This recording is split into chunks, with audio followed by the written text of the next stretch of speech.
పై రూపం చూడడు దేవుడు. హృదయ అంతరంగాలు ఎరిగే దేవుడు ఆయన. మనుషులైతే పై రూపం చూస్తారు, అందం చూస్తారు, వైట్గా ఉన్నాడా బ్లాక్ ఉన్నాడా ఇవన్నీ చూస్తారు. కానీ దేవుడు హృదయాన్ని చూస్తాడు. అందుకని దేవుడు ఇక్కడ వాక్యం సెలవిస్తుంది, మనుషులకు కనబడాలని వారి ఎదుట మీ నీతి కార్యములు చేయకుండా జాగ్రత్త పడుడి. అక్కడ 4వ వచనం చదువుదాం. దాంట్లోనే అట్లయితే రహస్యమందు చూచు నీ తండ్రి నీకు ప్రతిఫలమిచ్చును. మరియు మీరు ప్రార్థన చేయనప్పుడు వేషధారుల వలె ఉండవద్దు, మనుషులకు కనబడవాలని సమాజ మందిరములో వీధుల మూలలో నిలిచి ప్రార్థన చేయుట వారికి ఇష్టము. వారు తమ ఫలం పొంది ఉన్నారని నిశ్చయముగా మీతో చెప్తున్నాను. హల్లెలూయా. ఇక్కడ వాక్యం మీకు ఏంటి అర్థమైందంటే, అర్థమవుతుందా? నేను ఇప్పుడు చెప్పిన వాక్యము రేపు మార్నింగ్ అడుగుతా, ఎందుకంటే మీరు మర్చిపోతున్నారు, మైండ్కి ఎక్కట్లే. హల్లెలూయా.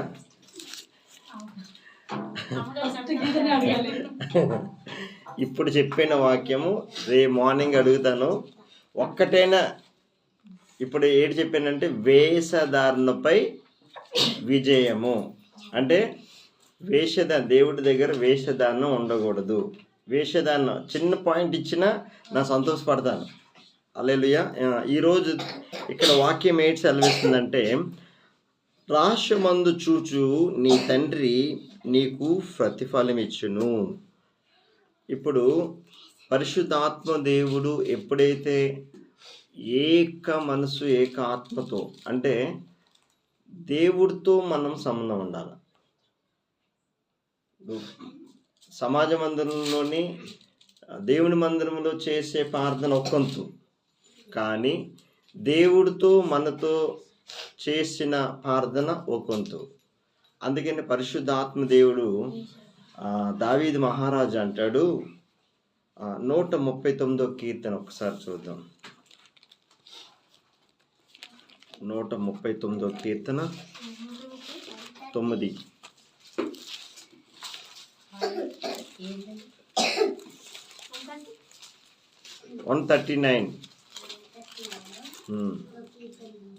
ఓల్డ్ టెస్టిమెంట్ 525వ పేజీ.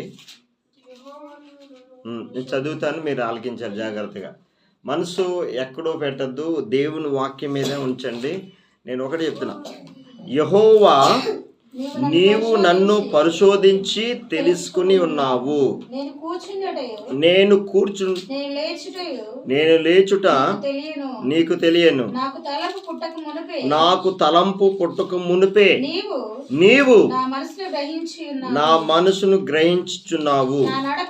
నా నడకను నా పడకను నీవు పరిశీలన చేసి ఉన్నావు.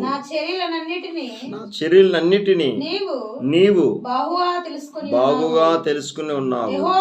యెహోవా మాట నా నాలుకకు రాక మునుపే అది నీకు పూర్తిగా తెలిసి ఉన్నది. వెనుకను ముందును నీవు నన్ను ఆవరించి ఉన్నావు. నీ చెయ్యి నా మీద ఉంచి ఉన్నావు. చాలు. ఇక్కడ ఇంకో 7 వచనం, నీ ఆత్మ యొద్ద నుండి నేను ఎక్కడికి పోదును, నీ సన్నిధి నుండి నేను ఎక్కడికి పారిపోదును. నేను ఆకాశం ఎక్కినను నువ్వు అక్కడ ఉన్నావు. నేను పాతాళమునందు పండుకున్నను నీవు అక్కడ ఉన్నావు. నేను వేకువ రెక్కను కట్టుకొని సముద్ర దిగంతరములో నివసించినను అక్కడను నీ చేయి నన్ను నడిపించును. నీ కుడి చేయి నన్ను పట్టుకొను, అంధకారములో నన్ను మరుగు చేయును. చాలు. ఇక్కడ దేవుని వాక్యం సెలవిస్తుంది. ఇక్కడ దావీదు దేవుడితో సంబంధము ఎలా కలుగున్నాడంటే, ప్రభువా నన్ను పరిశోధించు, ప్రభువా పరీక్షించు. ఈరోజు మన జీవితాల్లోని వేషధారణ, దేవుడికి నచ్చలేని పని ఏంటంటే వేషధారణ. మనుషులకి కనబడాలని, నాకు ఈ పేరు రావాలని కొంతమంది డబ్బులు ఇచ్చి పేరు రప్పించుకుంటారు. అవన్నీ ఈ పేర్లు కానీ, మనుషులకు కనబడాలని ప్రార్థన చేయడం కానీ, సమాజ మందిరంలోకి దేరుగా ప్రార్థన చేయడం కానీ దేవుడికి నచ్చలేని పని వేషధారణ. యేసుప్రభు ఒక మాట చెప్తున్నాడు, వ్యభిచారులైనా క్షమిస్తాను కానీ వేషధారణ నేను క్షమించను అన్నట్లేదు, క్షమించను అంటున్నాడు. అంటే మారు మనసు ఎప్పుడైతే దేవుని సన్నిధానంలో, దేవుడి దగ్గర మన ఓపెన్ హార్ట్గా ఎప్పుడైతే మన ప్రభువుకి మనము సమర్పించుకుంటామో పరిశుద్ధాత్మ దేవుడు, అప్పుడు ప్రతి ఒక్కటి మనలో ఒక మనస్సాక్షి ఉంటుంది. ఈ మనస్సాక్షిని చంపేస్తే, ఈ మనస్సాక్షి, ప్రతి మనిషిలో ఒక మనస్సాక్షి ఉంటుంది. ఈ మనస్సాక్షిని ఎప్పుడైతే ఆత్మని ఆర్పేస్తామో అప్పుడు మనలోని దేవుని ఆత్మ పనిచేయడు. ఒకసారి గమనించాలి.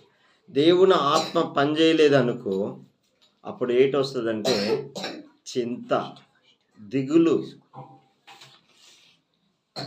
ఈ దుష్టుడైన సాతాను దెయ్యపు శక్తులు మనుషుల్లోకి దూరి మొత్తము వేషధారణలాగా తయారు చేస్తాడు. అంటే మొదటి స్థితి కన్నా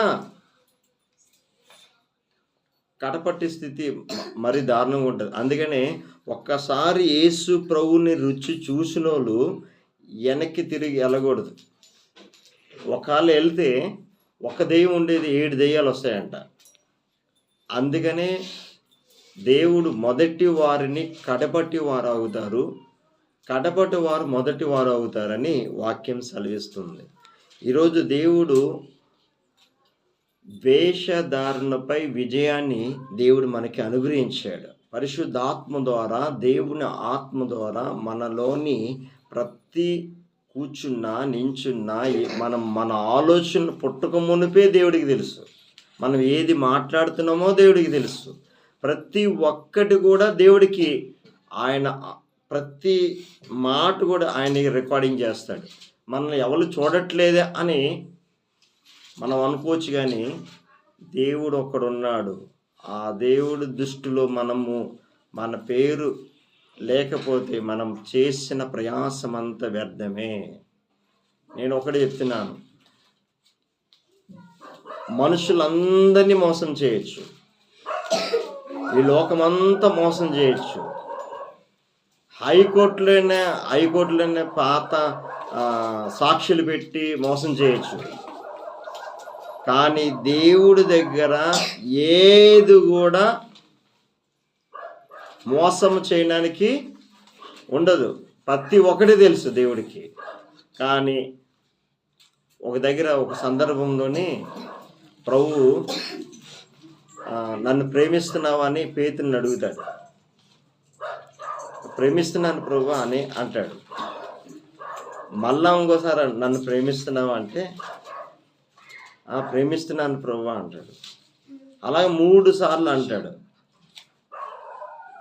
నువ్వు దైవ కుమారుడు ప్రభు. ఆ ప్రత్యక్షత నీకు నాకు దేవుడు అనుగ్రహించాడు. ఆ పేతురు గారికి ఈ ప్రత్యక్షత అంటే దేవుని కుమారుడు, సర్వోన్నతుడైన దేవుడు మనకి ఆ ప్రత్యక్షత దేవుడు మనకి అనుగ్రహించాడంటే, దేవుడు అక్షరాలుగా ఆయన మన పక్షంగా ఉండగా, ఆయన మన పక్షంగా ఉండి ఆయన యుద్ధం చేస్తాడు. ఎందుకంటే ఆ ప్రత్యక్షత ఈ లోకంలో ఎవరికి లేదు. ఎంతోమంది ఈ లోకంలో జీవిస్తున్నారు. ఈ రక్షణ అనేది, ఈ ప్రత్యక్షణ అనేది ఎవరికి లేదు. మనకి అనుగ్రహించాడంటే ఈ రక్షణ, మనకి ఈ రక్షణ ఉచితముగా దేవుడు అనుగ్రహించాడంటే, ఈ జగత్తి పునాది వేయబడక ముందు దేవుడు మనల్ని పిలుచుకున్నాడు, రక్షించుకున్నాడు. కాబట్టి ఈరోజు మన జీవితాల్లోని ప్రతి దినము చూడు, దావీదు ప్రతిరోజు 7 మార్లు ప్రార్థన చేసేవాడంట. 7 సార్లు. ఇప్పుడు పరిశుద్ధాత్మ దేవుడు మనలో ఉన్నప్పుడు 7 కాదు 24 గంటల ప్రార్థనలోనే ఉంటూనే ఉంటాం. కూర్చున్నా, నించున్నా, అంటే ప్రత్యేకంగా ప్రతి దినము ఒక గదిలోకి వెళ్ళి నీ రాష్ట్రమందు నీ తండ్రికి ప్రార్థన చేయాలి. ఉదయకాలమున ప్రార్థన చాలా బహుబలమైనది. ఉదయకాలం ప్రార్థన, ఎవరైతే ప్రార్థన ఎక్కువగా ఉంటారో శోధనలు రావు. మనలోని ఈ చెత్తంతా బయట ఏరేస్తాం. అంటే వేషధారణ దేవుడి దగ్గర ఉండదు. ప్రతి ఒక్కటి కూడా పరిశుద్ధాత్మ దేవుడు మనల్ని క్లీనింగ్ చేస్తాడు. దేవుని ఆత్మ ద్వారా మనలో చెత్తంతా క్లీనింగ్ చేస్తాడు. అందుకని నేను ఒక్కటి చెప్తున్నాను, ఈ వేషధారణపై విజయం రావాలంటే ఒక్కటి చెప్తున్నా, సింపుల్గా దేవుని పరిశుద్ధాత్మ శక్తితో, దేవుని ఆత్మతో నింపబడినప్పుడు ఈ వేషధారని దేవుడు తీసేస్తాడు. ఇంకా ఉండదు. ఏదైనా ఉంటే యథార్థంగా మాట్లాడడం, దేవుడితో సంబంధం, దేవుడితోనే యథార్థంగా మాట్లాడతాం. ఆ సంబంధం ఎప్పుడైతే ఉంటుందో దేవుడు డైరెక్ట్గా దేవుడే మనతోనే మాట్లాడతాడు. ఈరోజు ఆ ప్రత్యక్షత యేసుక్రీస్తు ఈ లోకానికి ఎందుకు వచ్చాడు?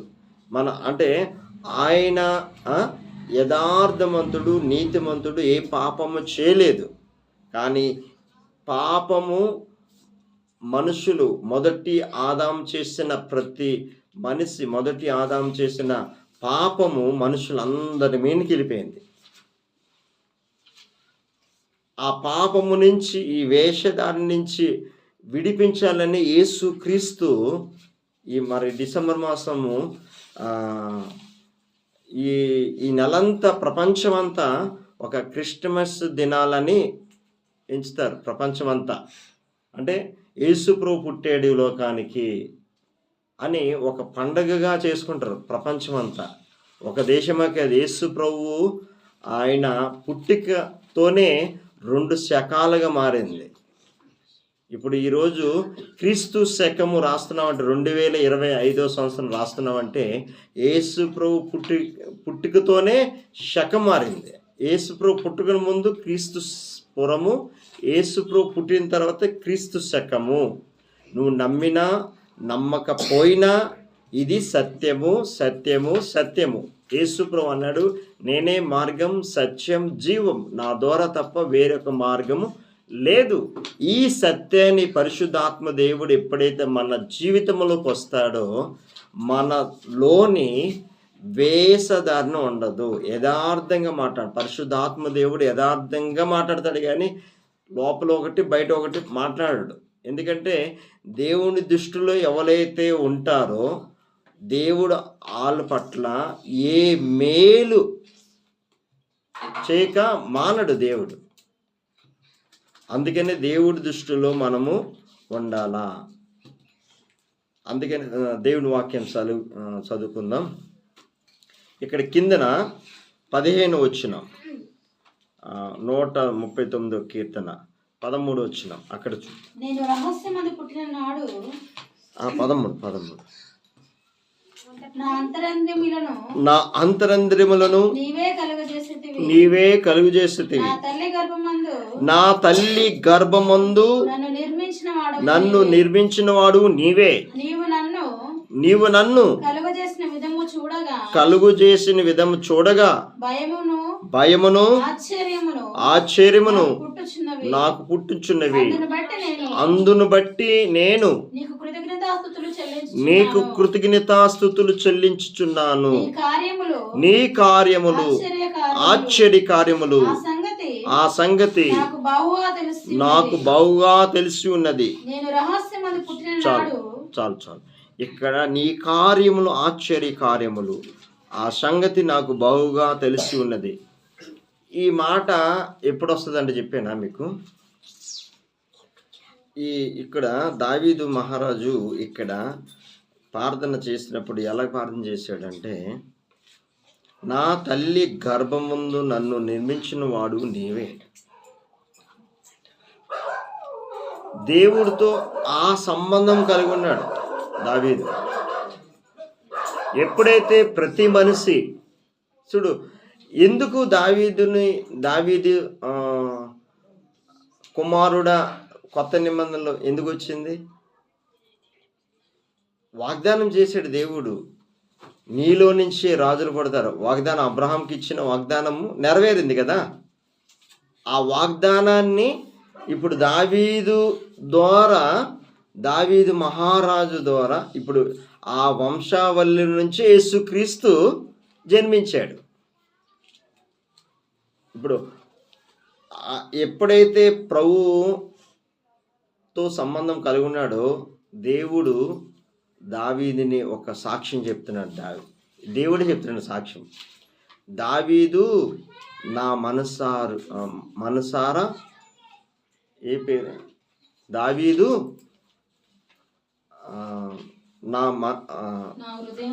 నా హృదయానుసారుడు దేవుడు సెలవిస్తున్నాడు. హల్లెలూయా.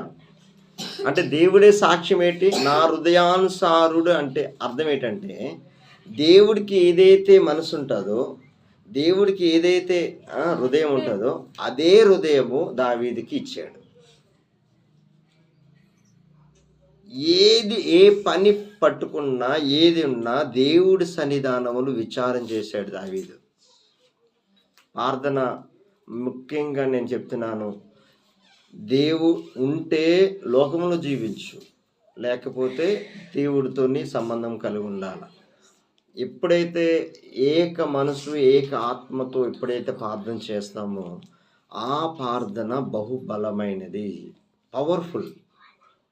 గంటల ప్రార్థన. ఇప్పుడు ప్రార్థన చేసేది దేవుడితో ఉండేది ఒకంతు, మన ప్రార్థన చేస్తే అంత శక్తి గల ప్రార్థన.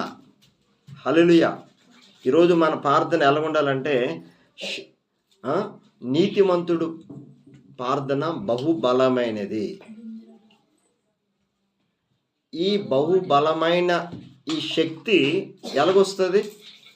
దేవుని శక్తి ఎలాగొస్తుంది? ప్రతిదినము ప్రార్థన, ఉపవాస ప్రార్థన, ఉపవాస ప్రార్థన. ఈ వేషధారణ, నువ్వు 24 గంటలు ఉపవాసం ఉన్నావు, నీ మనసు ఒక దగ్గర ఉంది, నీ హృదయం ఒక దగ్గర ఉంది, ఎక్కడో నీ ఆలోచనలు సరిగ్గా లేవు. ఉపవాసం ఉన్న దానికి ప్రతిఫలము లేదు. ఉపవాసం అంటే మనుషుల దృష్టిలో ఉపవాసం అనే మాట చెప్తున్నా కానీ, నీ మనసు సరిగ్గా లేకపోతే, దేవుని దృష్టిలో నువ్వు లేకపోతే, ఎన్ని ఉపవాసాలు చేసినా, ఎన్ని వాక్యాలు చదివినా వేషధాన్నే కనిపిస్తుంది. దేవుడికి కావలసింది విరిగిన నలిగిన హృదయముతోనే ఆయన సన్నిధానములు ప్రార్థన చేసినప్పుడు ప్రభు ఆ రాశమందు మన తండ్రి మనకి ప్రతిఫలం ఇచ్చును. ప్రతిఫలం ఇస్తాడు ఆయన. మన ప్రార్థనలు అన్నీ ఆలకించేశాడు. మంచి ఆరోగ్యం, మంచి భవిష్యత్తు, మన పిల్లల పట్ల, రాబోయే కాలమును పట్ల మన ప్రార్థన బట్టి తరతరాలు దేవుడు అంటే 1000 తరాలని దేవుడు దీవిస్తానని వాగ్దానం చేశాడు. ఎందుకు వాగ్దానం చేసే దేవుడు నమ్మదగిన దేవుడు కదా. ఎందుకని ఈ దావీదు మహారాజు అంటాడు ఇక్కడ,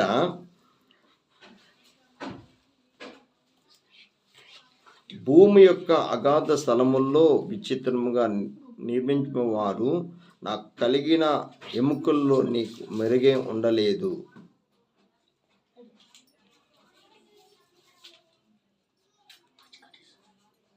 ఇక్కడ 139వ కీర్తనలోని సరైన మాట ఇక్కడ, నేను కూర్చునుట నేను లేచుట నీకు తెలియదు, నా తలంపు పుట్టుక మునిపే నీవు నా మనసు గ్రహించుచున్నావు. ఇక్కడ మీరు గమనించాల, నా మనస్సు గ్రహించుచున్నావు. అంటే గ్రహింపు, మనలోని కక్ష,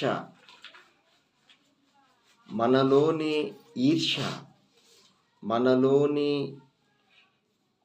ఇవన్నీ ఉంటే మన ప్రార్థన చేయడానికి ప్రార్థన ఆలకిస్తాడా?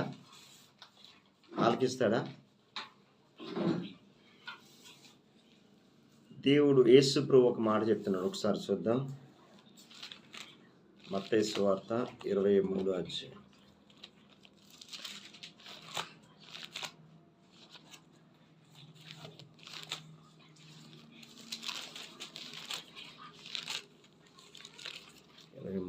ఒకసారి చెప్తాను.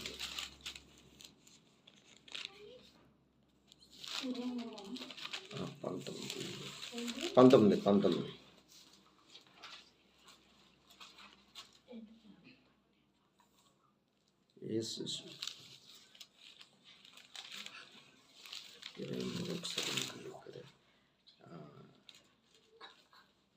ఇక్కడ 25 ఒకసారి చూద్దాం.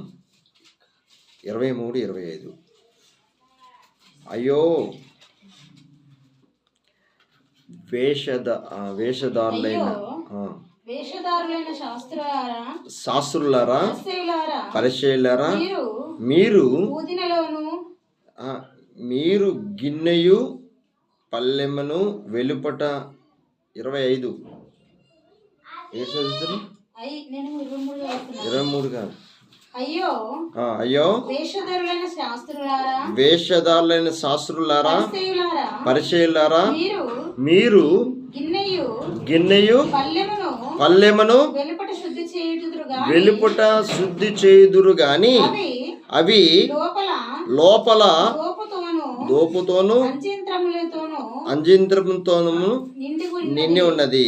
గుడ్డి పరిసయ్యుడా, గిన్నెయు పల్లెమును వెలుపల శుద్ధి అగునట్టుగా ముందు వాటి లోపల శుద్ధి చెయ్యము. ఇక్కడ మళ్ళా దేవుడు మాట్లాడుతున్నాడు 27. అయ్యో వేషధారులైన శాస్త్రులారా, పరిసయ్యులారా, మీరు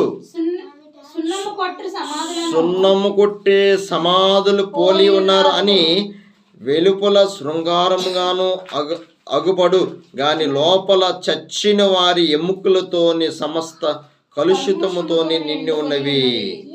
యేసు ప్రభు చెప్తున్నాడు ఇక్కడ, క్లియర్గా దేవుడు చెప్తున్నాడు ఇక్కడ. అయ్యో వేషధారులైన శాస్త్రులారా, పరిసయ్యులారా, మీరు సున్నము కొట్టే సమాధులు పోలి ఉన్నారు. అవి వెలుపల శృంగారముగాను అగుపడు గాని లోపల చచ్చిన వారి ఎముకలతోనూ సమస్త కలుషితముతోనూ నిండి ఉన్నది. యేసు ప్రభు ఒక మాట చెప్తున్నాడు, లోపల కంపుతో ఉంది, కలుషితం ఉంది, నీ హృదయం సరిగా లేదు. పరిశుద్ధాత్మ దేవుడు చెప్తున్నాడు, నీ హృదయ ఆలోచన సరిగా లేవు, నీ హృదయం అంతా పాపంతో ఉంది. ఈరోజు దేవుడు వేషధారణ పరిచయులతో మాట్లాడుతున్నాడు, శాస్త్రులతో మాట్లాడుతున్నాడు. సున్నం కొట్టే సమాధులు బయటికి బాగా కనిపిస్తున్నారు కానీ నీ హృదయము నాకు దూరంగా ఉన్నాయని దేవుడు వాక్యం సెలవిస్తుంది. పెదాలతో నన్ను ఘనపరుస్తున్నారు కానీ వాళ్ళ హృదయాలు నాకు దూరంగా ఉన్నాయని యేసు ప్రభు చెప్తున్నాడు. ప్రార్థన చేస్తున్నారు, పాటలు పాడుతున్నారు, ఆరాధిస్తున్నారు, పెదాలతో చేస్తున్నారు కానీ హృదయపూర్వకంగా చేయట్లే. హృదయపూర్వకంగా